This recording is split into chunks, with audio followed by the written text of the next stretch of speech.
इस क्रमबद्ध पर्याय को उठाया गया है, कहाँ इसकी बातें की गई हैं, वो मैं आप सभी को बताऊं। क्रमबद्ध पर्याय जो शब्द है, ये मेनली ये शब्द तो वैसे जब गुरुदेव श्री कान्जी स्वामी आए उसके बाद लोगों को नजर आया, क्योंकि एक काल बीच में ऐसा था जब ना तो बड़े अच्छे प्रवचनकार थे, ना ही लोगों का ध्यान था जिनवाणी पर। जिनवाणी एक ऐसी जगह तक मतलब सिर्फ नमस्कार करने योग्य हो गई थी, लोग इस तरीके से किया करते थे, स्वाध्याय जैसे लगभग बंद हो चुका था। तो जब कान्जी स्वामी आए तो उनके प्रवचनों में एक क्रमबद्ध पर्याय यह शब्द भी आया। लोगों के लिए नया था, विद्वानों के लिए भी नया था, सभी को ऐसा लगता था कहाँ से आए क्रमबद्ध पर्याय शब्द, क्यों ये बार बार कहते हैं कि सारी चीजें एक क्रम में बनी हुई है, सब कुछ नियत है, सब कुछ व्यवस्थित है, कहाँ की बातें करते हैं। तब फिर विद्वानों को इस बात की आवश्यकता महसूस हुई कि खोजा जाए कहाँ कहाँ ये बात आती है। क्रमबद्ध पर्याय के रूप में एक शब्द मिलता है, क्रम नियमित पर्याय। कौन सा शब्द है? क्रम नियमित पर्याय। क्रमबद्ध पर्याय शब्द का तो मतलब है क्रम में बंधी हुई पर्याय, और क्रम नियमित पर्याय का मतलब होता है नियत क्रम में बंधी हुई पर्याय। दोनों का मतलब एक ही है, शब्द अलग है लेकिन भाव एक ही है कि क्रम में बंधी हुई पर्याय का हुआ, नियमित क्रम में बंधी हुई पर्याय का हुआ। पूर्व वक्ता इसको बखूबी समझा चुके हैं कि कैसे क्रम में पर्याय बंधी हुई है। जैसे उन्होंने एक एग्जाम्पल भी दिया था, बचपन के बाद बुढ़ापा नहीं आता, बचपन के बाद जवानी ही आएगी, जवानी के बाद बुढ़ापा ही आएगा, जन्म के बाद मृत्यु निश्चित है। ये सारे उदाहरण हमें इस बात को सिद्ध करते हैं। लौकिक में तो हम इतना समझते ही हैं कि कैसे सब कुछ क्रम से होता है ना। दूसरा अब हम आगम के आधार से थोड़ा सा देखते हैं, तो आगम में भी कितनी सारे स्थानों पर इस बात को बताया गया है।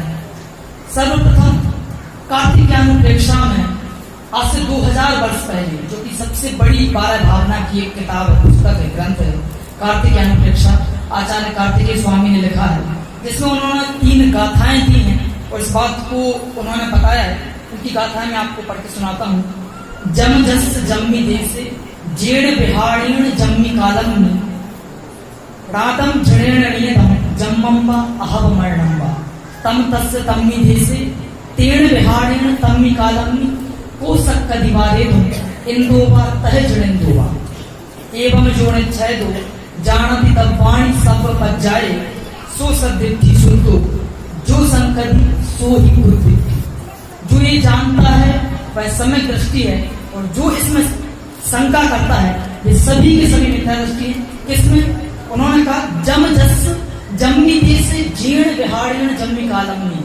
जो जिस देश में, जिस काल में, जिस निमित्त से, जिस विधि पूर्वक होना है, जिसका जन्म अथवा मरण, जिस देश में, जिस काल में, जिस निमित्त से, जिस विधि पूर्वक होना है, उसका जन्म अथवा मरण उस देश में, उस काल में, उस निमित्त पूर्वक, उस विधि पूर्वक होगा, उसे टालने में ना तो इंद्र समर्थ है और ना ही जिनेंद्र समर्थ है। जिनकी हम पूजा करते हैं ऐसे इंद्र, जिनेंद्र भगवान, और जो रागियों में सर्वश्रेष्ठ हैं ऐसे इंद्र।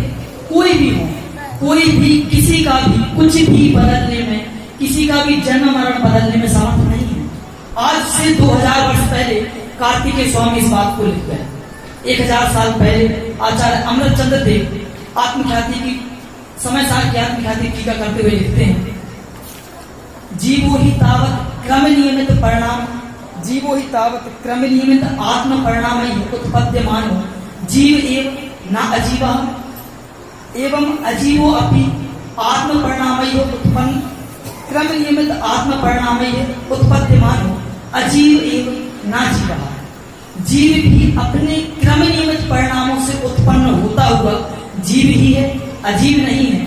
उसी प्रकार अजीव भी अपने क्रम नियमित परिणामों से उत्पन्न होता हुआ अजीव ही है, जीव नहीं।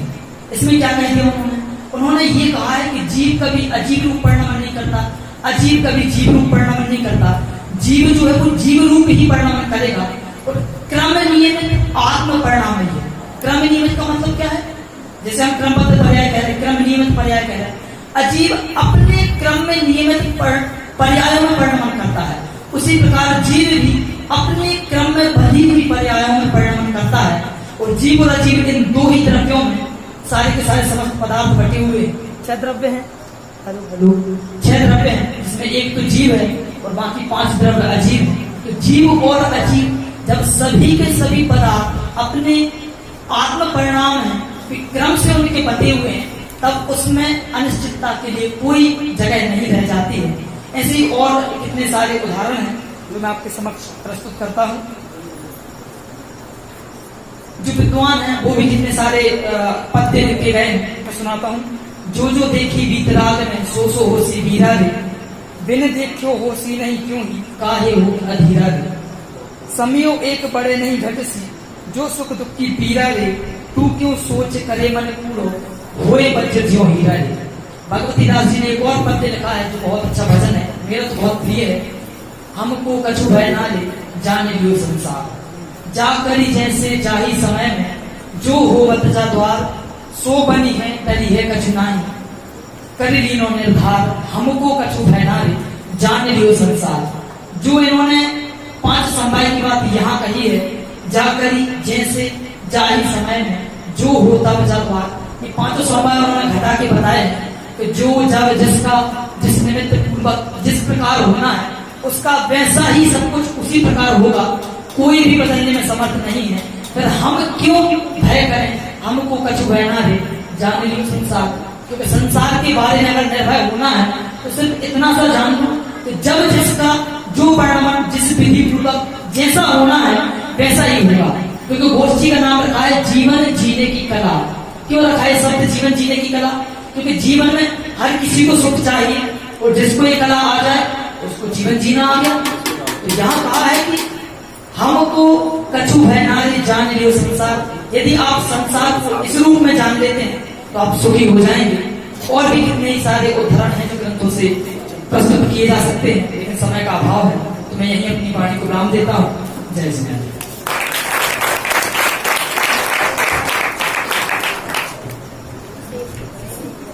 जो इस सिद्धांत का विश्वास, जो इन सिद्धांतों में शंका करते हैं वे मिथ्या दृष्टि ही रहते हैं, दुखी रहते हैं। इसलिए इन सिद्धांतों को सुनकर अपने अंतरंग में ऐसा ही सम्यक श्रद्धान करना, ऐसा सुंदर आपने उद्बोधन दिया। यहाँ दोनों वक्ताओं के उद्बोधन के बीच में एक तो प्रश्न आपसे कर रहे हैं, इन्होंने यहाँ पर ली थी जिसमें मेरा प्रतिवाद बिंदु है, प्रतिवाद विषय है क्रमबद्ध पर्याय बनाम सर्वज्ञता। आदरणीय अध्यक्ष महोदय तथा मंचासीन तथा समस्त सभासदों को मेरा सादर जय जय। विषय को मैं स्पष्ट कर दूं तो विषय को अपन 3 चरणों में समझेंगे। सबसे पहले समझेंगे क्रमबद्ध पर्याय, जिसे हम समझ चुके हैं, उसे संक्षेप में समझेंगे। बीच में एक नया शब्द आया है बनाम, और तीसरा शब्द है सर्वज्ञता। तो क्रमबद्ध पर्याय मतलब क्या होता है कि संपूर्ण द्रव्य हैं, उनकी संपूर्ण पर्याय जो कि क्रम में बंधी हुई है, निश्चित क्रम में विद्यमान है, वो संपूर्ण द्रव्य अपनी संपूर्ण जो निश्चित पर्याय है उसके अनुसार परिणामन होना उन द्रव्यों का, उसे कहते हैं क्रमबद्ध पर्याय। अब समझते हैं सर्वज्ञता को। बनाम को अपन बाद में समझते हैं। सर्वज्ञता किसे कहते हैं? तो 3 लोक के तथा 3 काल के समस्त द्रव्यों को, उनके समस्त पर्यायों को जो एक हाथ पर रखे स्फटिक मणि की तरह एक काल में तथा एक साथ जानते हैं, उन्हें सर्वज्ञ कहते हैं और उनके ज्ञान को सर्वज्ञता नाम से संबोधित किया जाता है। अब समझते हैं बनाम शब्द का अर्थ क्या होता है। तो बनाम शब्द को मैं स्पष्ट कर देता हूँ कि जिस प्रकार भारत और पाकिस्तान दो विपक्षी दल हैं, उनमें दोनों में आपस में विरोध है, तो हम ऐसा कहते हैं कि भारत बनाम पाकिस्तान। जैसे क्रिकेट मैच होता है तो हम कहते हैं भारत बनाम पाकिस्तान। उन दोनों में विरोध होता है, कोई एक जीतता है, कोई एक हारता है, दोनों एक दूसरे के पूरक नहीं होते। लेकिन यहाँ पर थोड़ा अंतर है। क्रमबद्ध पर्याय बनाम सर्वज्ञता विषय तो ये है, लेकिन क्रमबद्ध पर्याय बनाम सर्वज्ञता भारत और पाकिस्तान की तरह दो विपक्षी दल नहीं है। इन दोनों में आपस में विरोध नहीं है, अपितु ये एक दूसरे में परस्पर पूरक हैं। मैं यहाँ ये नहीं कहना चाहता कि ये एक दूसरे के सहयोगी हैं, क्योंकि जैसा कि हम सभी जानते हैं कि जैन धर्म के जितने भी सिद्धांत हैं वे आपस में पूर्णतः समर्थ होते हैं, स्वयंभू होते हैं।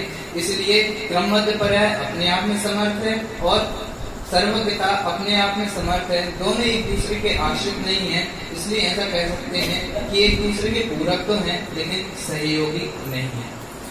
इन दोनों को हम समझें तो ऐसा समझ सकते हैं कि क्रमबद्ध पर्याय और सर्वज्ञता कहलाती क्या है। अव्यवस्थित वस्तु हैं, उन्हें अव्यवस्थित ही जानना, लेकिन एक व्यवस्थित क्रम में जानना, उसे कहते हैं क्रमबद्ध पर्याय और सर्वज्ञता। इन दोनों का तालमेल मिलाएं तो समस्त द्रव्य बिखरे हुए हैं, उन द्रव्यों को बिखरा हुआ जानना लेकिन एक व्यवस्थित क्रम में जानना, उसे कहते हैं क्रमबद्ध पर्याय और सर्वज्ञता। सर्वज्ञता एक साथ जानता है, लेकिन उसमें भी अब इसके बाद हम बात करते हैं कि ये एक दूसरे के विरोधी नहीं है, अपितु एक दूसरे के पूरक हैं। जैसे इसे हम समझें तो ऐसे समझ सकते हैं कि जिस प्रकार साइकिल दो पहियों के साथ ही चलती है, उसमें दोनों पहियों का बराबर स्थान होता है तथा बराबर महत्व होता है। कोई किसी के यदि एक पहिए को हटा दिया जाए तो दूसरा पहिया काम का नहीं है। उसी प्रकार वस्तु व्यवस्था है, उसको समझने के लिए क्रमबद्ध को भी समझना भी जरूरी है, क्रमबद्ध पर्याय को समझना जरूरी है और साथ ही साथ सर्वज्ञता को भी समझना जरूरी है। जितना स्थान क्रमबद्ध पर्याय का है उतना ही स्थान सर्वज्ञता का है। इसलिए अब विषय को हम बाद में समझेंगे कि विभिन्न प्रकार के प्रश्न उठेंगे जिसमें ये कहा जाएगा कि सर्वज्ञता क्यों आवश्यक है क्रमबद्ध पर्याय में, उसका उत्तर हम बाद में समझेंगे। विषय को हम समझते हैं कि यदि क्रमबद्ध पर्याय है तो ही सर्वज्ञता की सिद्धि होती है, और सर्वज्ञता की सिद्धि होती है तो उससे पता चलता है कि क्रमबद्ध पर्याय नाम की भी चीज है। सर्वज्ञता की सिद्धि में प्रबल हेतु यदि कोई है तो वो है क्रमबद्ध पर्याय। अब वस्तु व्यवस्था को समझने के लिए दो प्रकार के हेतु न्याय में दिए जाते हैं। एक तो किसी वस्तु को हमें समझना है तो दो प्रकार से समझते हैं, दो प्रकार के हेतुओं से। एक तो होता है कारक हेतु और दूसरा होता है ज्ञापक हेतु। कारक हेतु मतलब जो कार्य को करने में सहायक होता है, और ज्ञापक हेतु मतलब जिसके माध्यम से काम हो गया है, जिसके माध्यम से हम ये जानते हैं, उसे कहते हैं ज्ञापक हेतु। जैसे अग्नि को समझना है तो अग्नि में जलने वाला जो ईंधन है वो तो है अग्नि का कारक हेतु, और अग्नि है इसका हमें ज्ञान होता है धुएं के माध्यम से, तो जो धुआं निकलता है वो उसका ज्ञापक हेतु हो गया। उसी प्रकार वस्तु व्यवस्था में क्रमबद्ध पर्याय जो है वो तो है कारक हेतु, और सर्वज्ञता क्रमबद्ध पर्याय का वस्तु व्यवस्था का है ज्ञापक हेतु। इसका मतलब ये होता है कि सर्वज्ञ भगवान ने सब कुछ जान लिया है, और सब कुछ जानना तभी संभव होता है जब सब कुछ निश्चित हो। इसका अर्थ अज्ञान के कारण लोग ऐसा भी लगा देते हैं कि क्रमबद्ध पर्याय सर्वज्ञ ने जान ली है, और अब वही होगा जो सर्वज्ञ ने जान लिया है वो ही घटित होगा। तो इससे ये समझ में आता है कि क्रमबद्ध पर्याय सर्वज्ञता के अधीन हो गई। लेकिन इसका कदापि ये नहीं है कि क्रमबद्ध पर्याय सर्वज्ञता के अधीन हो गई, क्योंकि क्रमबद्ध पर्याय एक अलग विषय है, सर्वज्ञता एक अलग विषय है। दोनों अलग अलग विषय हैं, तो दोनों स्वतंत्र हैं, दोनों परस्पर स्वतंत्र हैं, एक दूसरे के आश्रित नहीं है। यदि एक दूसरे के आश्रित मानेंगे तो इससे पराधीनता का बोध होगा, तथा जिन शासन में पराधीनता होती है इसका ज्ञान होगा, और जिन शासन पराधीन हो जाएगा, इसलिए दोनों जितने भी द्रव्य हैं वो अपने आप में संपूर्ण हैं, स्वतंत्र हैं। इसके बाद समझते हैं कि ऐसा क्यों नहीं है। क्योंकि सर्वज्ञ ने प्रत्येक परिणमन को, प्रत्येक पर्याय को जाना है, बनाया नहीं है। सर्वज्ञ ने बताया है सब कुछ, बनाया कुछ भी नहीं है। सर्वज्ञ मात्र जानते हैं, करते कुछ भी नहीं है। इसके बाद अब यहाँ पर प्रश्न उठता है, जैसा कि पूर्व में मैंने सूचित किया था कि यहाँ पर लोग प्रश्न उपस्थित करते हैं कि जब क्रमबद्ध पर्याय और सर्वज्ञता दो अलग अलग विषय हैं, तो क्रमबद्ध पर्याय की सिद्धि में सर्वज्ञता की आवश्यकता क्यों पड़ी? सर्वज्ञता जब अलग विषय है तो हम उसे सर्वज्ञ के विषय में समझ लेते हैं, और क्रमबद्ध पर्याय अलग विषय है तो हम उसे क्रमबद्ध पर्याय के अंदर भी समझ लेते हैं।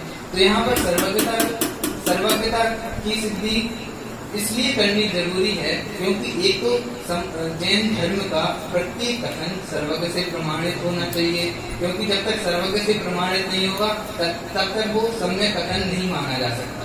और दूसरी बात ये है कि क्रमबद्ध पर्याय जो विषय है, यदि उसकी स्वयं की सिद्धि करनी है तो उसके लिए भी हमें सर्वज्ञता का श्रद्धान होना आवश्यक है। उसके लिए भी हमें सर्वज्ञता की सिद्धि करनी पड़ेगी, तभी हम क्रमबद्ध पर्याय को समझ सकते हैं।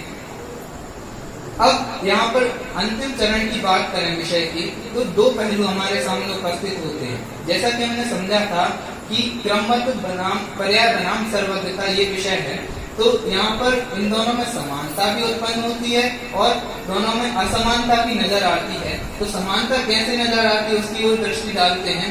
तो वस्तु को समझने के लिए दो अपेक्षाओं की आवश्यकता होती है, जिसे हम दो नजरिए कह सकते हैं, दो दृष्टिकोण कह सकते हैं। एक तो होता है ज्ञान और दूसरा होता है दर्शन। ज्ञान अपेक्षा और दर्शन अपेक्षा। तो ज्ञान अपेक्षा को हम ले सकते हैं क्रमबद्ध पर्याय, और दर्शन अपेक्षा की जगह हम समझ सकते हैं सर्वज्ञता।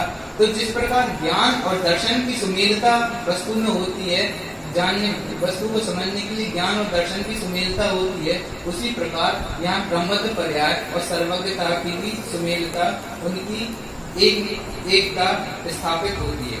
अब हम समझते हैं दूसरे एंगल को, दूसरे दृष्टिकोण को।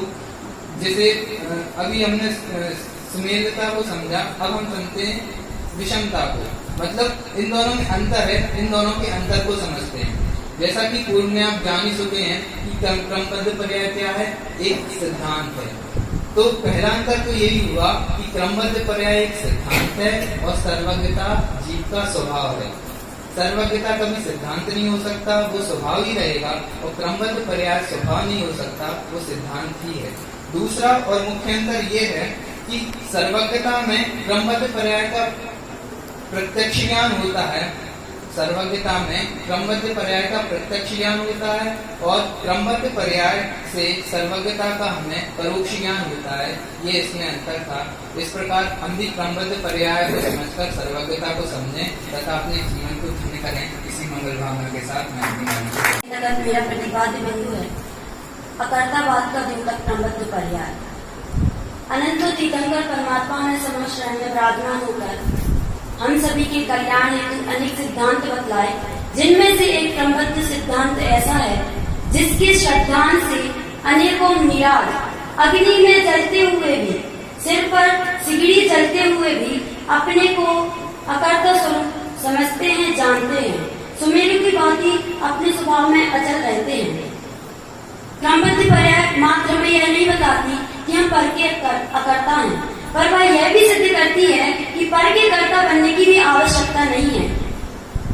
यदि स्वचालित जो व्यवस्था है उसमें हम कोई इंटरफेयर करेंगे या उसमें दखल अंदाजी करेंगे तो वह उसमें उस वस्तु का बिगाड़ हो या ना हो, पर हमारा बिगाड़ होता ही है। जैसे कि हमने स्टेशन या मॉल वगैरह पे बहुत बार देखा होगा कि जो एक्सकेलेटर अर्थात जो स्वचालित सीढ़ियां होती हैं, अगर हम उनको जबरदस्ती रोकना चाहते हैं तो वो सीढ़ियां तो नहीं रुकेंगी, लेकिन हम स्वयं ही गिर जाएंगे। इसका मतलब क्या हुआ कि मात्र यह व्यवस्था ही नहीं, दुनिया का चप्पा चप्पा हमें यह सिद्ध कर रहा है कि प्रत्येक वस्तु का परिणाम स्वतंत्र हो रहा है। उसमें किसी भी चीज के किसी दूसरी वस्तु की आवश्यकता नहीं है कि वह उसको परिणाम कराए। अब हम इस तथ्य पर चर्चा करना चाहेंगे कि हम जिन वस्तुओं के कर्ता बने बैठे हैं, या हम यह मान रहे हैं कि हम इन वस्तुओं के कर्ता हैं, हम इनको करने वाले हैं, तो मैं उन लोगों से पूछना चाहूंगी जो यह मानते हैं कि मैंने अपने बेटे को पाल पोष कर बड़ा किया, पढ़ाया, लिखाया,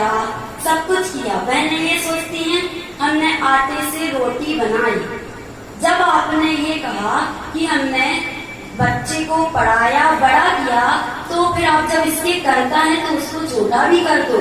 जब आप आटे से रोटी बना सकते हैं तो फिर आप रोटी से आटा भी बना दो। क्या यह संभव है? अर्थात यह बिल्कुल भी संभव नहीं है। यह हमारी स्थिति आचार्य पंडित टोडरमल जी के उस कुत्ते की भांति है, जो हमारे लिए यह दर्शाती है कि वह कुत्ता यह मान के बैठा है कि मैं ही इस गाड़ी को चला रहा हूँ। वो यह सोचता है कि ये तो बहुत बढ़िया हुआ कि मैं अपना मुख इस गाड़ी पर रखी हूँ तो ये गाड़ी चल रही है। यदि मैं अपना मुख इस पर से हटाऊं तो फिर यह गाड़ी नहीं चलेगी, अर्थात यह मेरे द्वारा ही चल रही है। लेकिन यह मात्र भ्रम है। अतः जिनके हम कर्ता बने बैठे हैं, वास्तविकता में उन्हें हमारे कर्तव्य की अपेक्षा नहीं है। 5 पांडव शत्रुंजय पर्वत पर तप कर रहे हैं। अचानक ही उनमें से 2 पांडवों को ऐसा विकल्प आता है कि अरे दिगंबर मुनिराज पर ऐसा उपसर्ग हो रहा है। जिनको विकल्प नहीं आया वो तो सिद्धसिला में पहुंच गए, लेकिन जिनको विकल्प आया तो वो सर्वार्थ सिद्धि में 33 साल की आयु लेकर के लटक गए। क्यों लटके? क्योंकि उन्होंने अपने को विकल्प का कर्ता माना। इस कारण से वो सर्वार्थ सिद्धि में लटक गए और क्या हुआ कि संसार परिभ्रमण कर रहे हैं। जब हम आचार्य कुंद देव के पास जाते हैं तब वो हमें यह कहते हैं कि कर्ता कर्म में संबंध कहाँ पे होता है? जहाँ पर व्यापक संबंध होता है। यदि हम कहें कि हम रोटी के कर्ता हैं तो हमें फिर रोटी के रूप बनना पड़ेगा, तब हम उसके कर्ता बनेंगे। आचार्य पंडित टोडरमल जी अपने मोक्षमा प्रकाशक ग्रंथ के 52वें पेज पर कहते हैं कि अनादि निधन वस्तुएं भिन्न भिन्न अपनी अपनी मर्यादा से परिणमित होती हैं। कोई किसी के आधीन नहीं है, कोई किसी के परिणमित कराने से परिणमित नहीं होती। अब हम एक बहुत ही गंभीर बात करने जा रहे हैं कि आपने यह तो सिद्ध कर दिया कि हम पर के कर्ता नहीं है, पर आपने ये थोड़ी सिद्ध किया कि हम अपने परिणामों के कर्ता नहीं है। हम तो अपने परिणामों के भी कर्ता हैं ना। तो सुनो कि इसमें मैं आप सबसे पूछना चाहूंगी। सब बिल्कुल मंदिर आते हैं, सुबह से आते ही साथ प्रवेश करते हैं, तब हम क्या बोलते हैं? ओम जय जय निश्चय ही निश्चय ही निश्चय। कितनी बार? 3 बार बोलते हैं निश्चय ही निश्चय, जिसका अर्थ आप सभी को मालूम ही है कि सारे सांसारिक कार्यों का निषेध। तो मैं आप लोगों से पूछना चाहती हूँ कि जब आप मंदिर में आते हैं तब आपको ये अपने व्यापार के या घर स्त्री के जो भी है वो विकल्प नहीं आते। इसका मतलब क्या हुआ कि आते ही हैं। जब आप क्रोध की अवस्था में रहते हैं, जब आपको क्रोध आता है तब आप ये सोचते हैं कि मुझे क्रोध ना आवे, लेकिन वह क्रोध आता ही है। अपन सोचते हैं कि हमें नहीं आना चाहिए, पर वह आता ही है। इसका अर्थ क्या हुआ कि हम पर वस्तु के तो नहीं करता तो नहीं है, लेकिन हम जो अपने परिणाम हो रहे हैं उनके भी करता नहीं है। यहाँ प्रश्न एक स्वाभाविक सा उठता ही है कि जब आचार्य कुंद देव अपने प्रवचन सार ग्रंथ में कहते हैं कि तत्वार्थ को जो जानते प्रत्यक्ष या जिन शास्त्र से रगमोह क्षय हो, इसलिए स्वाध्याय करना चाहिए। क्या उनको ये पता नहीं था कि एक द्रव्य दूसरे द्रव्य का कर्ता नहीं है? क्या उनको ये पता नहीं था? उनको पता था। क्यों? क्योंकि वो तो कलिकाल सर्वज्ञ थे। विदेही नाथ के दरबार से होकर आए थे। जब यही बात टोडरमल जी भी कहते हैं कि तत्व विचार करो, तत्व निर्णय करो। जब हम अमृतचंद्र देव के पास जाते हैं तो वो हमारे लिए यही प्रेरणा देते हैं कि भाई तुम अपने की भेद विज्ञान करो। तो करने पर ये जोड़ क्यों दे रहे हैं? वहां पे ये कहना है कि अकर्तापने की स्वीकारोक्ति ही वास्तव में स्वाध्याय है, वास्तव में तत्व निर्णय है और वास्तव में भेद विज्ञान है। अगर सिर्फ पेज का पलटने का नाम स्वाध्याय नहीं है, यदि इनका ही नाम स्वाध्याय होता तो फिर जो 12 प्रकार के तप कहे गए हैं उन 12 प्रकार के तपों में बहिरंग तप में स्वाध्याय का नाम आना चाहिए। फिर क्यों नहीं आया? क्योंकि वह इन कागज के पलटने का नाम स्वाध्याय नहीं है। वह स्वाध्याय तो अपने अंतरंग का परिणमन है, जो अपने आत्मा में निहित होती है उसका परिणमन है। इस तरह से पूरी रूप से यह सिद्ध हो रहा है कि वास्तव में देखा जाए तो क्रमबद्ध का मूल उद्देश्य यही है कि हम सभी को अकर्तापन सिद्ध करना है। जब हम अनेकों सिद्धांत हमारे लिए भगवंतों ने बताए हैं, उनमें से एक क्रमबद्ध पर्याय ऐसा सिद्धांत है जिसके माध्यम से हमें तुरंत ही निराकुलता मिल जाती है। हम थोड़ा कितनी भी प्रतिकूल परिस्थितियां हो, उसमें हम तुरंत ही अगर क्रमबद्ध पर्याय के सिद्धांत का विचार करते हैं तो निराकुलता हमारे लिए मिल जाती है। ऐसे क्रमबद्ध पर्याय का हम निर्णय करें, श्रद्धान करें और हम अपने को अकर्ता स्वरूप जाने। इसी भावना से मैं अपनी बात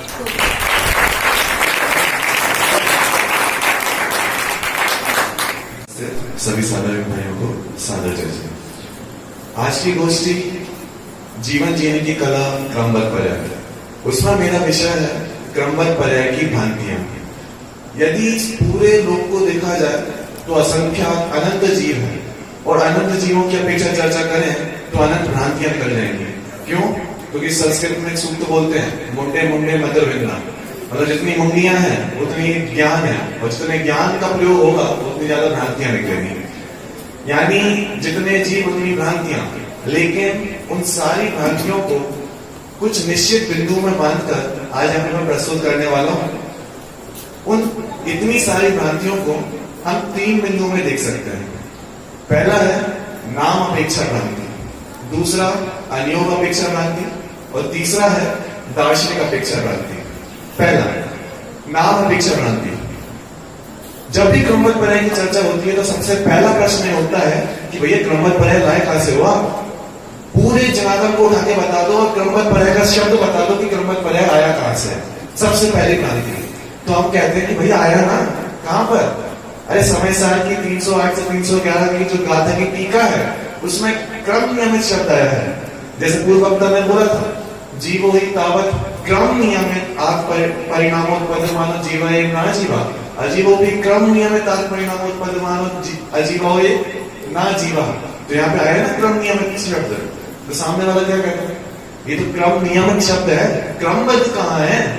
तो हम क्या कहते हैं? अरे क्रम नियमित और क्रमबद्ध इन दोनों का तो एक ही अर्थ है, कोई अलग अलग अर्थ थोड़ी ना है।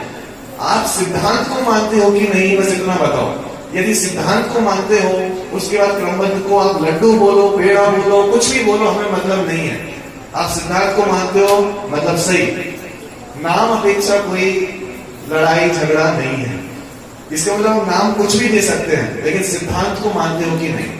चलो, ये पहली भ्रांति नाम अपेक्षा। दूसरी भ्रांति होती है अनियोग अपेक्षा।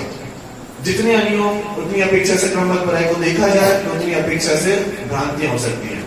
जैसे प्रथमानियोग की अपेक्षा से हम क्रमबद्ध पर्याय को देख रहे हैं। यदि मैं कहूं कि सर्वज्ञता और क्रमबद्ध पर्याय एक ही सिक्के के 2 पहलू हैं तो कोई ये बड़ी बात नहीं है। सर्वज्ञता और क्रमबद्ध पर्याय एक ही सिक्के के 2 पहलू हम कह सकते हैं। अब देखिए, जिसे क्रमबद्ध पर्याय समझ में नहीं आती वह सर्वज्ञता को भी नहीं समझ सकता। हम कहते हैं कि सर्वज्ञ त्रिकालज्ञ होते हैं, उन्होंने सब पर्याय को देखा है, समझा है, जाना है, तो वो कहते हैं कि हाँ हम भी मानते हैं क्या कि सर्वज्ञ त्रिकालज्ञ होते हैं, लेकिन वो भविष्य को भी अनुमान से जानते हैं। मतलब यदि बच्चा पढ़ेगा तो पास होगा। अब मैं आपसे पूछता हूं, नेमिनाथ भगवान ने 12 वर्ष बाद द्वारिका जलेगी, ये यदि मैं कहा था कि ही भाषा में कहा था, ही की भाषा में कहा था ना। आदिनाथ भगवान ने एक कूड़ा कूड़ी सागर बाद महावीर स्वामी होंगे जो मारीची का जीव है, ये यदि की भाषा में कहा था कि ही की भाषा में कहा था। भद्रबाहु स्वामी ने 12 वर्ष बाद अकाल पड़ेगा, इसकी सूचना ही की भाषा में दी थी कि यदि की भाषा में दी थी? निश्चित रूप से ही की भाषा में दी थी। हमारा पूरा साहित्य, पूरा पुराण इस बात का गवाह है कि हमारे जितने भी ग्रंथ हैं इसको सिद्ध करते हैं कि जो सर्वज्ञ है वो त्रिकालज्ञ है। फिर एक और प्रश्न खड़ा होता है प्रथमानियोग की अपेक्षा कि यदि भगवान सबको जानते हैं तो भगवान हमारी पहली पर्याय क्या होगी इसको भी जानते होंगे। मतलब भगवान ने तो सब जान लिया, तो मेरी पहली पर्याय क्या होगी इसको भी तो जानना चाहिए। मैं सर्वज्ञ से पूछूं कि मेरी पहली पर्याय क्या होगी तो वो बताना चाहिए। तो देखो, भगवान सब जानते हैं ये बात सही है, लेकिन भगवान वो ही जानते हैं जो सच हो, जिसकी सत्ता हो। जिसकी सत्ता ही ना हो, जो सत्य ही ना हो, उसको भगवान नहीं जानते। अर्थात अनादि का मतलब ही होता है जिसकी स्टार्टिंग ना हो, जिसका शुरुआत ही ना हो। अब जिसकी शुरुआत ही नहीं है उसको भगवान कैसे जानेंगे? जिसकी सत्ता ही नहीं है, जो सत्य ही नहीं है, जो पदार्थ है ही नहीं, उसको भगवान कैसे जान सकते हैं? अर्थात जो सर्वज्ञता पे जो आरोप लगाया जाता है कि भगवान यदि सबको जानते हैं तो हमारी पहली पर्याय बता दें, ये भी बिल्कुल सही नहीं है। चलिए, ये तो था प्रतिमान योग। दूसरा है कर्णान योग। कर्णान योग में कई सिद्धांत हैं, उनमें से एक सिद्धांत है अकाल मृत्यु। अकाल मृत्यु का पोषक वो आधार ही मिलता है कि कहते ना तत्वार सूत्र के दूसरे अध्याय के 53वां सूत्र, औपाधिक चरमोत्तम देव असंग वर्षायु अनपवर्त आयुषा। मतलब औपाधिक जन्म वाले देव और नारकी चरम शरीरी और जिनकी असंख्य वर्ष की आयु है, इनकी आयु का अपवर्तन नहीं होता। इसका मतलब क्या हुआ? शेष जीवों की आयु का अपवर्तन हो सकता है। इसका मतलब कोई जीव की आयु का समापन बाद में था, उसका पहले हो सकता है। तो साफ साफ दिख रहा है ना कि जो सेट नहीं था, जो सही नहीं था, वो उसका पहले हो रहा है। इसका मतलब अकाल मृत्यु हो जाती है। कोई व्यक्ति रास्ते से जाके मर गया, इसका मतलब अकाल मृत्यु हो गई। लेकिन नहीं, इसमें मैं प्रश्न पूछता हूं कि सर्वज्ञ को ये पता था कि नहीं पता था कि इस व्यक्ति की जो ज्यादा है इसकी कार से मृत्यु होनी कि नहीं होनी? हम अकाल मृत्यु का मतलब क्या समझते हैं कि बिना काल में जो सर्वज्ञ ने नहीं देखा था वो भी हो जाएगा। वास्तव में ऐसा नहीं है। वो तो एक समवाय की मुख्यता से उसको अकाल मृत्यु नाम दे देते हैं। वास्तव में देखा जाए तो सर्वज्ञ को वो पहले से ही झलक रहा था कि इसकी आयु पहले मान लो 100 वर्ष की थी, तो अपवर्तन होकर 70 वर्ष की आयु में इसका अंत हो जाएगा। ये सर्वज्ञ को तो पहले से पता था, लेकिन हमारे ज्ञान में बात नहीं थी, तो हमें ऐसा लगता है कि कुछ अकाल मृत्यु जैसी चीज हुई है। ये थी कर्णालिक संबंधी भ्रांति। चलिए, तीसरा है चरणालिक संबंधी भ्रांति।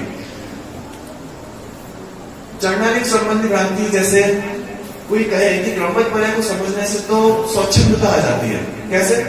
कि चरणालिक हम कहते हैं कि आचरण पालो, लेकिन क्रमबद्ध पर्याय क्या कहता है? क्या है? जो सर्वज्ञ ने देखा होगा वही होगा। हम रात्रि भोजन कर रहे हैं, ये भी तो सर्वज्ञ ने पहले अनादिकाल से देखा हुआ है, तो हमें रात्रि भोजन करने से क्यों रोक रहे हो?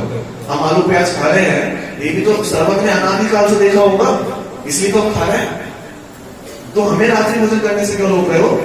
ये भी प्रश्न हो सकता है। तो इसके लिए पूर्व वक्ता के माध्यम से बात आई थी, मैं उसको फिर से दोहराता हूं। क्रमबद्ध पर्याय में सर्वज्ञता एक व्यापक कारण है, नियामक कारण नहीं। व्यापक कारण मतलब कि सर्वज्ञ ने देखा है तो कार्य होगा, ऐसी बात नहीं है। कार्य होना था इसलिए सर्वज्ञ ने ऐसा देखा है। आप अपने पाप को, अपना जो कषाय अंदर के भाव है, अपने पाप को छुपाने के लिए सर्वज्ञता का आधार लेते हो, ये बिल्कुल भी गलत बात है। चलिए, इसको ज्यादा नहीं खींचेंगे। अंतिम है द्रव्यानुयोग। द्रव्यानुयोग सबसे बड़ा जो भ्रांति रहती है कि क्रमबद्ध पर्याय में पुरुषार्थ का लोप हो जाता है। ये द्रव्यानुयोग अपेक्षा है। तो मैं पूछता हूं, पुरुषार्थ समझते किसे हो? पुरुषार्थ की परिभाषा क्या है?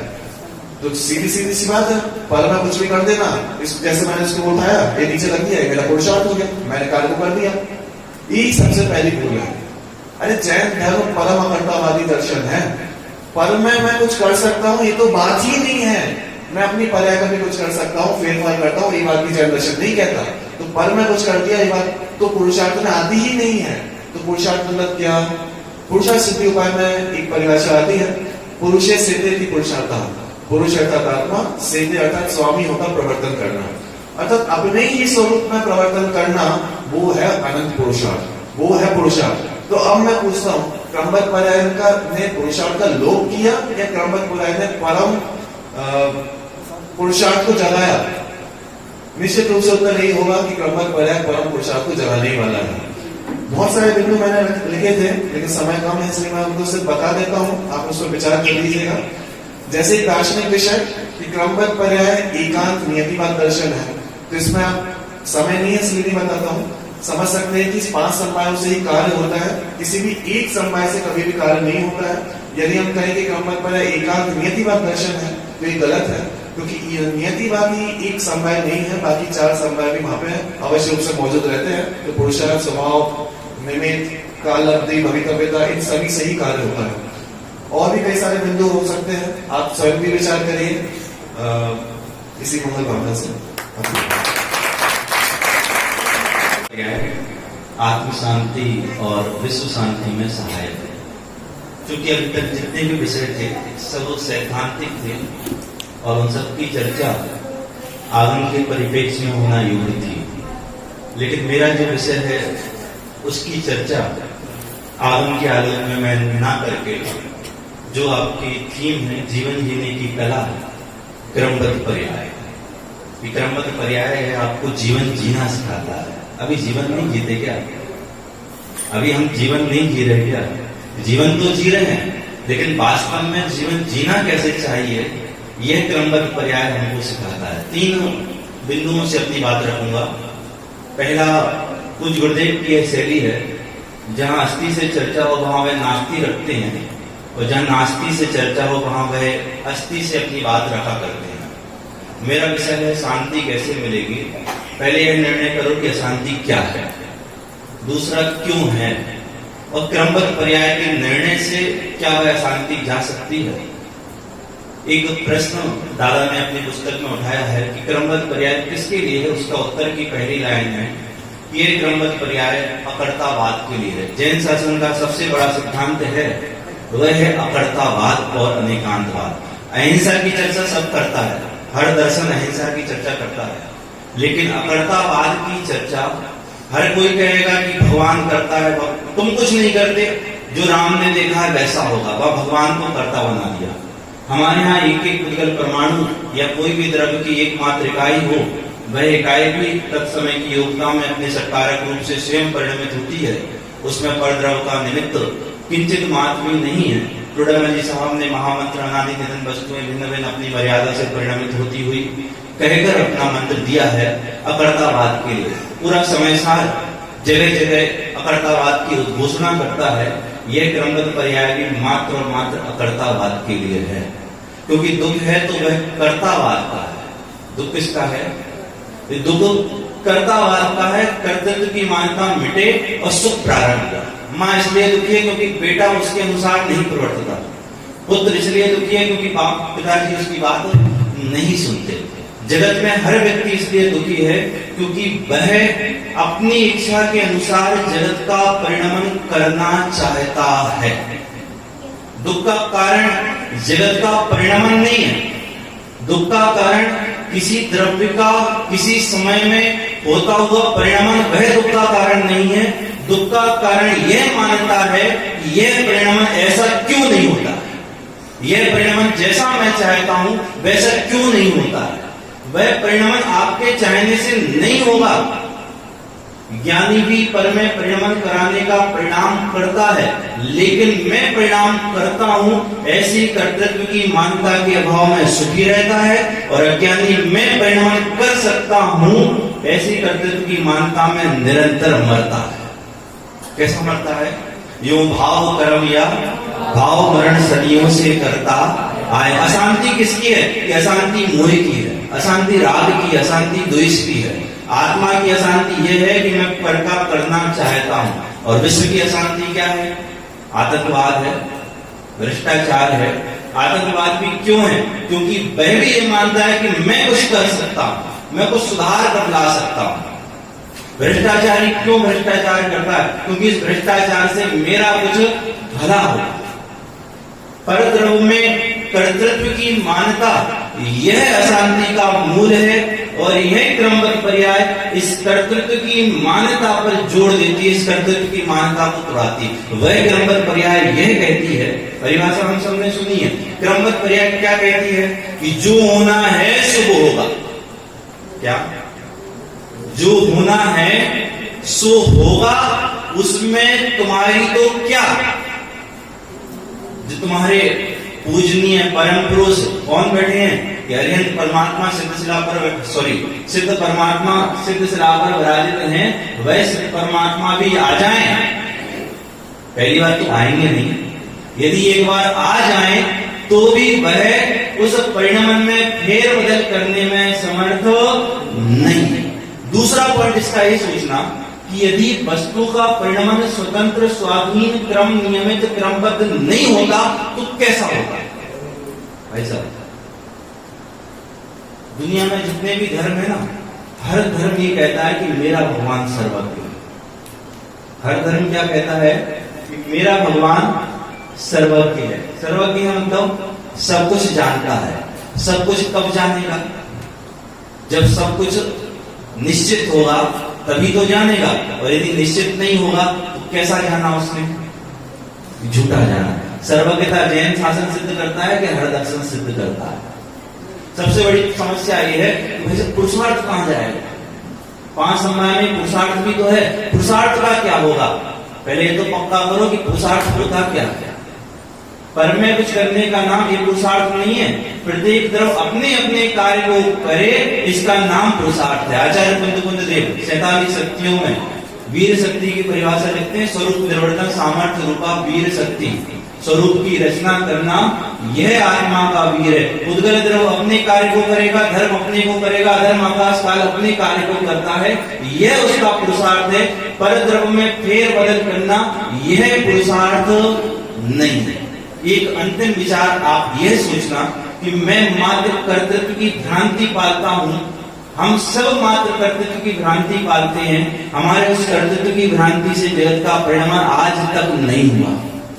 माँ ने कभी बच्चे को बड़ा नहीं किया, दुकानदार ने कभी दुकान से कमाई नहीं की, उसके करने से नहीं हुई। पुण्य था तो आया, पाप था तो चला गया, और मात्र पुण्य पाप का उदय है। उस उद्गल द्रव्य का, उस धनराशि का उस समय में उस स्थान पर उस रूप आने की उसकी योग्यता हुई तो कार्य हुआ है। मैं क्यों दुखी होता हूं? क्योंकि यह आज मैंने किया है तो कल भी मैं करूंगा, परसों भी करूंगा, नरसों भी करूंगा। मात्र इस कर्तव्य के अंधकार में यह जीव निरंतर दुखी होता है।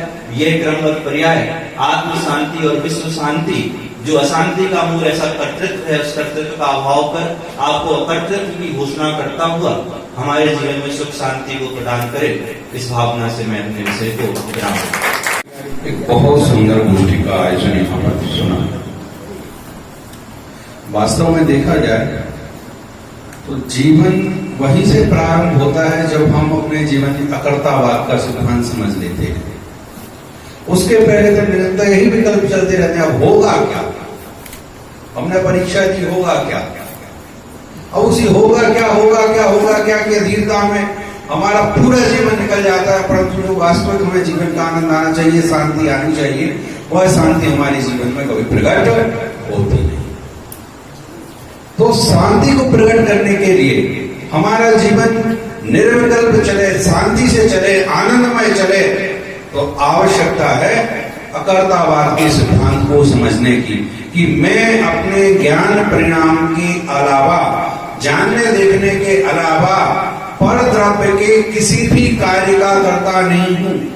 कदाचित वह मेरी इच्छा के अनुसार हो भी जावे तो वह उसकी स्वयं की योग्यता के अनुसार हुआ है, मैं उसका करने वाला नहीं, मैं तो केवल जानने वाला हूं। अब वस्तु कैसे भी परिणमित होवे, चाहे हमारी जैसा हम चाहते हैं वैसी परिणमित होवे, चाहे हमसे जैसा हम चाहते हैं वैसी परिणमित ना होवे, दोनों ही परिस्थितियों में एक ही स्थिति हमारी होनी चाहिए, केवल जानने वाला। और ये समझ हमारे अंदर कहां से उत्पन्न होगी? क्रमबद्ध पर्याय से। जब हमें यह ज्ञान होगा कि जो जो होना है वह सर्वत्र भगवान ने देखा है और वैसा वैसा होता जाएगा। बस जो हो रहा है होने दो, मैं तो अपने ज्ञान में मग्न हूं, जानना देख रहा हूं और मौज कर रहा हूं। अब हमारे जैसे ही क्रमबद्ध पर्याय की चर्चा चलती है तो सबसे पहले प्रश्न उठता है, भैया जो होना है वही होगा? हाँ वही होगा। तो हम क्या करें? भैया तुम अपना काम करो ना। कौन सा काम?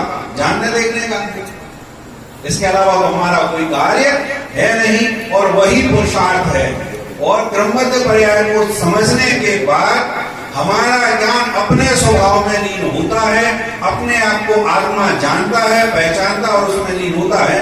क्रमबद्ध पर्याय को समझने का यही एक सबसे बड़ा लाभ है कि हम बाहर जगत से अपनी वृत्तियों को हटा करके अपने ज्ञान स्वभाव में लीन होते हैं। बस इसी भाव के साथ एक मुख्य बात कहूंगा कि क्रमबद्ध पर्याय का सार क्या है। हमें क्रमबद्ध पर्याय के बारे में आपने जानते हैं जो होना है, जैसे होना है, जैसा होना है। खास बात यह है कि इतनी इतनी बात तो एक ट्रक ड्राइवर भी जानता है। ट्रकों के पीछे भी लिखा रहता है, क्या लिखा रहता है? वो समय से पहले भागते से ज्यादा किसी को मिलेगा नहीं, जब जब जो होना है तब तब वो होता है। वैसे फिल्मी गाने भी बने हुए। तो ये लोग क्या क्रमबद्ध पर्याय समझ गए, या ये चीज वो जान गए जब जब जो होना है तब तब वो होता है। तो क्रमबद्ध पर्याय समझ में आ गई नहीं। क्रमबद्ध पर्याय सिद्धांत इतना हल्का है क्या? इसका सार अपने को बताया बाबूजी द्विदल किशोर जी। उनकी एक पंक्ति है, उन्होंने क्रमबद्ध पर्याय के ऊपर नहीं लिखा था, उन्होंने लिखा था गुरुदेव के विरह के ऊपर। गुरुदेव देखो दिग्यो रे भया राम नाम, ऐसी करके एक भजन पंक्ति भजन है। उस भजन में एक पंक्ति आती है, होनो सो दुनिया में होसी थारे काई ना हो, थारी तो पर्याय भापड़ी छान छान हो। क्या मतलब? आपने कहा कि जब जब जो होना है तब तब वो होता है। आपने कर्तावाद भी सिद्ध किया कि पुद्गल का पुद्गल में होगा, जीव का जीव में होगा, मतलब जब जिसका जो होना है वो होगा। लेकिन खास बात है कि होना किसमें है? यह कर्तावाद निकल के कहां से आएगा? जब ये निकल के आएगा कि ये हुआ किसमें है, कि जब जब जो होना है वो होगा, लेकिन मुझ में नहीं होगा, वो मेरे में नहीं हुआ है, वो सब बाहर में, तब जाके वो अकर्तावाद सामने आएगा। अकर्तावाद के लिए आपने क्रमबद्ध पर्याय के लिए आपने 308 से 311 गाथा की बात करी। क्रम नियमित आत्म परिणाम उत्पत्ति जीव ना जीवा और इसी प्रकार से अजीव की। तो उसमें से ये चीज निकल के आती है कि पुद्गल की पुद्गल में हो रही है, जीव की जीव में हो रही है। तब जाके ये सिद्धांत सामने आता है कि क्रमबद्ध पर्याय वास्तव में है। सिर्फ इतना सा नहीं है कि जब जब जो होना है तब वो हो जाएगा, जैसा होना है वैसा हो जाएगा। खास बात है कि मुझ में नहीं होगा, तब वहां पे अकर्तावाद में परम, मतलब परम पारिणामिक भाव जिसे हम कहते हैं कि सदा काल शाश्वत वैसा ही रहने वाला, मुझ में कुछ फेरफार होने वाला नहीं है। ये चीज जब सामने आएगी तब अकर्तावाद भाव तब सामने आएगा। क्रमबद्ध पर्याय से अकर्तावाद की सिद्धि, सर्वज्ञता की सिद्धि तो इससे अपन कर लेते हैं कि जब जब जैसा जैसा जो होना है वो वैसा होगा। खास बात है कि किसमें होगा, इस चीज पर हमको क्रमबद्ध पर्याय में विचार करना चाहिए। और ये चीज अपने को वहां पे भी मिलती है जो गाथा 75-76 के आसपास है, प्राप्त विकार निर्वर्त, वहां से ये चीज निकल के आती है कि जिसका जिस द्रव्य में ही होता है दूसरे द्रव्य में कभी नहीं होता। इसलिए ये विकल्प नहीं करना कि अरे चलो घाटा होना था, हो गया, कोई बात नहीं। अरे किसमें होना था कि मुझ में तो होता ही नहीं है। खास बात ये है, ये क्रमबद्ध पर्याय का सार है। तो इसे हम सीखें समझें बारीकी से। एक मुख्य बात होगा कि क्रमबद्ध पर्याय का सार क्या है। हमें क्रमबद्ध पर्याय के बारे में आपने जान लिया, जो होना है, जब जब होना है, जैसा जैसा होना चाहिए। खास बात यह है कि इतनी बात तो एक ट्रक ड्राइवर भी जानता है। ट्रकों के पीछे भी लिखा रहता है, क्या लिखा रहता है? वो समय से पहले भागते से ज्यादा किसी को मिलेगा नहीं, जब जब जो होना है तब तब वो होता है। वैसे फिल्मी गाने भी बने हुए। तो ये लोग क्या क्रमबद्ध पर्याय समझ गए, या ये चीज वो जान गए जब जब जो होना है तब तब वो होता है। तो क्रमबद्ध पर्याय समझ में आ गई नहीं। क्रमबद्ध पर्याय सिद्धांत इतना हल्का है क्या? इसका सार अपने को बताया बाबूजी द्विदल किशोर जी। उनकी एक पंक्ति है, उन्होंने क्रमबद्ध पर्याय के ऊपर नहीं लिखा था, उन्होंने लिखा था गुरुदेव के विरह के ऊपर। गुरुदेव देखो दिग्यो रे भया राम नाम, ऐसी करके एक भजन पंक्ति भजन है।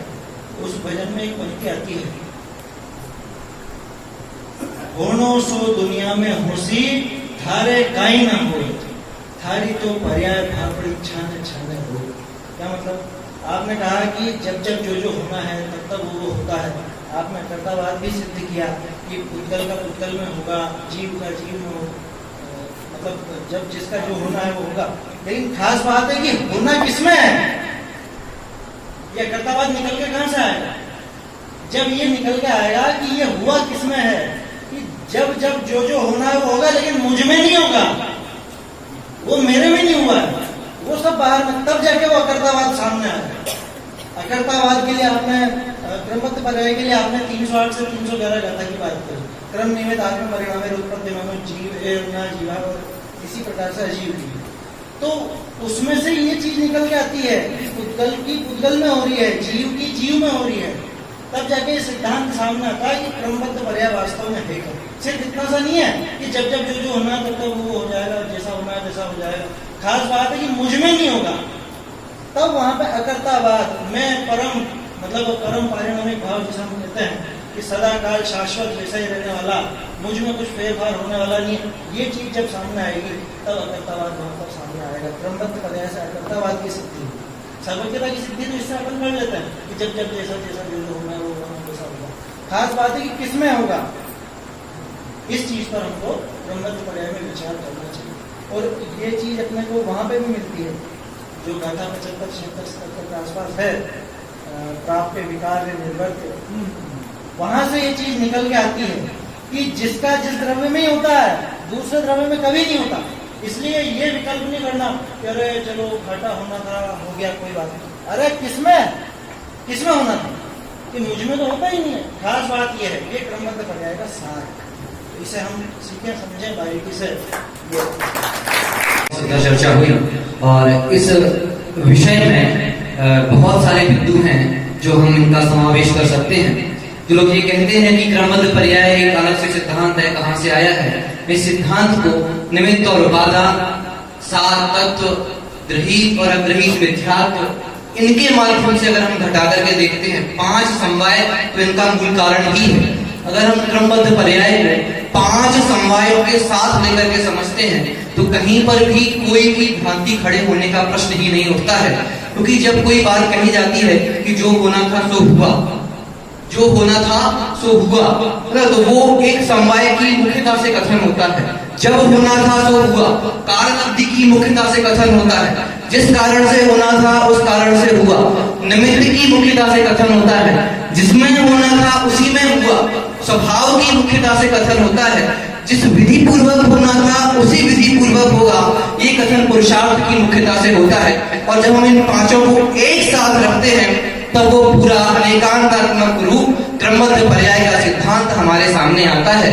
अगर कोई ये कहे कि नहीं, काम कार्य तो जैसे होना है वैसे हो जाएगा, एक समवाय को अगर ना मानो, अगर स्वभाव को ना मानो कार्य के होने में, तो रेत में से तेल निकालना पड़ेगा। इसलिए कार्य भाई साहब ने ऐसे कहा कि कार्य जिसमें होना है उसी में होगा, स्वभाव बताता है। जिस निमित्त से होना है उसी निमित्त से होगा। तिल आपके घर में पड़ी हुई है बहुत सारी, पर अगर निमित्त कारण नहीं है उसके साथ में उस तरह के, तो उसमें से तेल निकलने वाला नहीं है। और निमित्त भी लाकर रख लो, जो निमित्त कारण बन सकते हैं, तो निमित्त कारणों को भी रख लो, पर योग्य विधि जो निकालने की है उसको उपयोग नहीं किया तो तेल नहीं निकाल सकते। पुरुषार्थ। और अगर तेल निकालोगे तो तिल में से तिल का ही तेल निकलेगा, नारियल का तेल नहीं निकलेगा। भवितव्यता, जिस द्रव्य में से, जिस शक्ति से, जिस कारण से जो कार्य होने योग्य है वही होगा। चेतन में से चेतन के ही योग्य कार्य होगा, पुद्गल में से पुद्गल के ही योग्य कार्य होगा। ये हमें भवितव्य बताता है। कारण अवधि क्या कहती है कि भाई तुम्हारे पास मशीन भी रखी हो, तिल भी रखा हो, तेल निकालने की बुद्धि भी हो, सब कुछ है, पर जब उस तिल को उस मशीन में डालोगे, पूरी विधि का अनुसरण करोगे, तब जिस समय तेल निकलेगा तब कहोगे कि इसी समय निकलना था सो निकला है। ये तो एक उदाहरण दिया मैंने। इस उदाहरण को अगर हम अपने चेतन द्रव्य पर घटा करके देखें और 7 तत्व के माध्यम से, तो आपको समझ में आएगा कि अगर किसी का संसार ही कारण है, संसार ही होना है, भवितव्य, तो उसका जो पुरुषार्थ है ना, उसका जो पुरुषार्थ है वो विपरीत ही होगा, आश्रव और बंध रूप ही होगा, है ना। उसके जो निमित्त है वो कुदेवादी रूप ही होंगे। उसका स्वभाव, श्रद्धा गुण का विपरीत परिणाम ही वहां पर होगा। ऐसे साथ अब और विस्तृत चर्चा करने का समय नहीं है, नहीं तो हम यहाँ पर एक ही द्रव्य में भी घटा सकते हैं, निमित्त और उपादान के माध्यम से घटा सकते हैं कि जो कार्य 5 समवायों को निमित्त और उपादान के साथ एक साथ रख करके हम देख सकते हैं कि कैसे निमित्त और उपादान में 5 समवाय भी निकल करके आते हैं। जो कार्य हुआ नैमित्तिक या उपादेय, जिस कारण से हुआ निमित्त, ठीक है। उसके बाद उपादान 2 तरह के होते हैं, त्रैकालिक उपादान और क्षणिक उपादान। क्षणिक उपादान 2 तरह के होते अनंतर पूर्व क्षणवर्ती पर्याय का व्यय और अनंतर पूर्व क्षणवर्ती पर्याय का उत्पाद। ये क्या बताता है? पुरुषार्थ, है ना। और तत्समय की योग्यता, जिस समय काल हुआ, कार्य हुआ, काल लब्धि। इस तरह से इस 5 समवाय और क्रमबद्ध पर्याय के साथ निमित्त उपादान, शब्द और 7 तत्व, ये सारी चीजें एक साथ, ये समवाय सिद्धांत सारे कुछ अलग अलग नहीं है, एक ही बात कहनी है, एक सच्चे सुखी होने का मार्ग बताना है, तो अलग अलग माध्यमों से बताया है। हम इनको एक साथ रख करके देखें और किस तरह से हमें वीतरागता ग्रहण करनी है, किस तरह से हमें राग का अभाव करना है, तो पूरा का पूरा हमारे सामने निकल के आएगा। सम्यक तो इसी से होगा, ग्रहित मिथ्यात्व का अभाव, क्रमबद्ध पर्याय को मानना अर्थात सर्वज्ञ देव के सच्चे स्वरूप को मानना। अगर आप डॉक्टर के पास जाते हैं, उस पर विश्वास करके तो सारी बातें करते हैं, पर जिनेंद्र भगवान की क्रमबद्ध पर्याय पर, उनके द्वारा प्रतिपादित क्रमबद्ध पर्याय पर स्वीकार नहीं करते और अपने आप को निर्भर नहीं करते, तो इसका मतलब है कि हमें सच्चे देव का सच्चा श्रद्धान नहीं है, यथार्थ श्रद्धान नहीं है, अर्थात ग्रहित मिथ्यात्व दूर नहीं हुआ। और इसको समझने पर जो अनंत निर्भरता आती है, निर्भरपना आता है और अपने पुरुषार्थ को जगाने का उद्यम होता है, वही अग्रहित मिथ्यात्व का दूर होना है। इस तरह से वहां ग्रहित और अग्रहित मिथ्यात्व के दूर होने में भी ये सिद्धांत हमारे लिए बहुत उपयोगी है। और एक बात जो आई थी कि जो क्रमबद्ध पर्याय में अकलतावाद में कहा था कि जीव अपने परिणामों का भी कर्ता नहीं है। अगर हम इसमें थोड़ा सा एक शब्द और जोड़ दें कि अपने परिणामों का कर्ता तो है, होते हुए परिणामों का कर्ता है, अपनी इच्छानुसार परिणाम करने का कर्ता नहीं। तो थोड़ा और वो सही होगा। इस तरह से हम इसे बहुत सारे दृष्टिकोणों से विचार करें। प्रयोजन एक ही है, सुखी होना, अनंत सुख प्राप्त करना, और इस सिद्धांत को समझ करके हमें किस तरह से पुरुषार्थ अपना जागृत करना है, यह सिद्धांत हमें इतनी प्रेरणा देता है और हम सब ऐसा पुरुषार्थ करें, ऐसी मेरी विनती है। अधीरता पूर्वक नहीं, धैर्य पूर्वक अपने आत्म कल्याण के लिए स्वभाव की सन्मुखता से ये सिद्धांत समझना है। ये तो हमें बड़ी प्रसन्नता की बात है कि जैसे हमने शास्त्रों में पढ़ा था कि मंडन मिश्र का घर कहाँ है, तो वहां यार तोता मैना पिंजड़े में चर्चा करना ही कि स्वतः कर्ता नए प्रमाण क्या है, तो ऐसे ये खड़ेरी कहाँ है कि जहाँ ये सिद्धांत क्रमबद्ध पर्याय का ये चल रहा है और प्रत्येक चाहे वो खुशबू नाम की बालिका हो, वो भी क्रमबद्ध की खुशबू हमें दे रही है, और चाहे समर्थ हो, समर्थ भी अपनी पूरी ताकत लगा करके वस्तु स्वरूप का सिद्धांत अटल रूप से कर रहे हैं। हमारे शुभम का क्या पूछना, और शुभांशु जी, हर आदमी अपनी समझना धैर्य की चीज है, सुनाने के लिए नहीं है, सुनने के लिए नहीं है, समाने के लिए है। सिद्धांत का तो सिद्ध दशा में अंत होता है। ये बात अपन को समझनी है, समझ करके सिद्धांत को जीवन में उतारना है। गुरुदेव के सामने ये कैसे पैदा हुआ, क्योंकि हम तो पुराने लोग हैं, हमारे सामने की बात है। 308 से 311 शब्द शुद्ध अधिकार है, वहां पर जब ये क्रम संबंध की बात आई तो गुरुदेव को उछल पड़े। वस्तु का प्रत्येक परिणाम स्वतंत्र है, असहाय है, निरालंबी है, क्रमबद्ध है, कोई किसी के आगे 3 बातें निकाली गुरुदेव ने। वस्तु का परिणाम स्वतंत्र है, स्वाधीन है, निरपेक्ष है, निरालंबी है, एक उन्होंने पॉइंट खड़े किए। और ये वस्तु हो क्या वस्तु है, क्या अमृतचंद स्वामी ने तो ये वहां पे बात चली और गलियों गलियों में इसकी चर्चा होने लगी। तो एक सेमारी का लड़का आया, सेमारी गांव है वहां उदयपुर के पास, दूसरा गांव नहीं हो सकता है, तो उसका बापू बहुत बीमार था। तो वो लड़का आ गया, गांव वालों ने मना किया, गुरुदेव से शिकायत कर दी, गुरुदेव इसका बापू बीमार है, पिता बापू माने पिता। और ये लड़का वो कहता है कि हमें आपका प्रवचन सुनने की क्रमबद्ध की योग्यता है, बाबू को दुख भोगने की योग्यता है। ये मेरे सामने की बात है। तो क्या इसका नाम क्रमबद्ध पर्याय है कि नहीं? ये स्वच्छंदतावाद है। गुरुदेव ने उसको कहा कि तुरंत इसको निकाल दो, सोनगढ़ की बाउंड्री में भी नहीं दिखना चाहिए।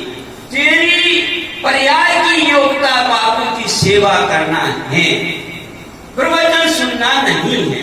तो आप निर्णय करो कि क्या ये गलत था कि सही था, कि ये स्वच्छंदता होने के लिए क्रमबद्ध नहीं है। ये तो अकर्ता स्वभाव का प्रतीति पूर्वक स्वयं में लीनता और अनादिकाल के कर्तव्य के भूत को उतारने के लिए गाढ़वी मंत्र है, कोई स्वच्छंदता के लिए नहीं है। अकबर ने ऐसा किया कि 60 दिन का महीना बना दिया, सारी जनता परेशान। अब जनता को तो कोई लेना देना नहीं, जिनको पेंशन तनख्वाह मिलती है उनको they will get facility day, 60 दिन में प्राप्त करेंगे, 30 दिन की मिलती है पगार। अब रेजुलेशन बना दिया, पास कर दिया सब। बीरबल बाहर गया था, बीरबल आया, बादशाह ने बड़े गर्व से कहा मैंने आज से 60 दिन का महीना बना दिया। ठीक बना, पहले क्यों नहीं बनाया? आप बना देना था। तो बोले ठीक है। सब लोगों को बड़ा बुरा लगा कि ये तो अपोजिशन वाला ये इसका विरोध करता है, तो कह रहा बहुत बढ़िया किया।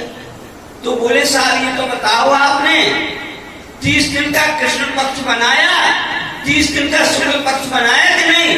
कहीं नहीं, ये तो मैंने नहीं बनाया।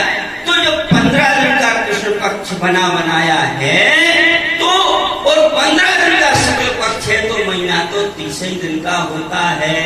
ऐसे जगत की बनी बनाई व्यवस्था है, हमें अपने ज्ञान को व्यवस्थित करना है, वस्तु की व्यवस्था को व्यवस्थित नहीं करना, अपने ज्ञान को व्यवस्थित कर करके और आनंदमयी तत्व में समा करके मौज करना है। समय हो चुका है, हम अति भारारोपण वाले पंडित जी नहीं है, क्योंकि हमारे गुरु ने तो आधा मिनट के पीछे बंद कर देते थे, आधा मिनट नहीं हुआ, क्योंकि हम आप लोगों के ऊपर जितना भार लादते जाए आप तो संकोच बस कुछ नहीं कहेंगे, लेकिन हमें अति भारारोपण का दोष लगता है। इसलिए मैं अपनी इसी सभी वक्ताओं ने बहुत बढ़िया बहुत उत्तम प्रयास है, हम उनकी मंगल कामना, उनके भविष्य की उज्जवल भविष्य की मंगल कामना करते हैं। इसी मंगल कामना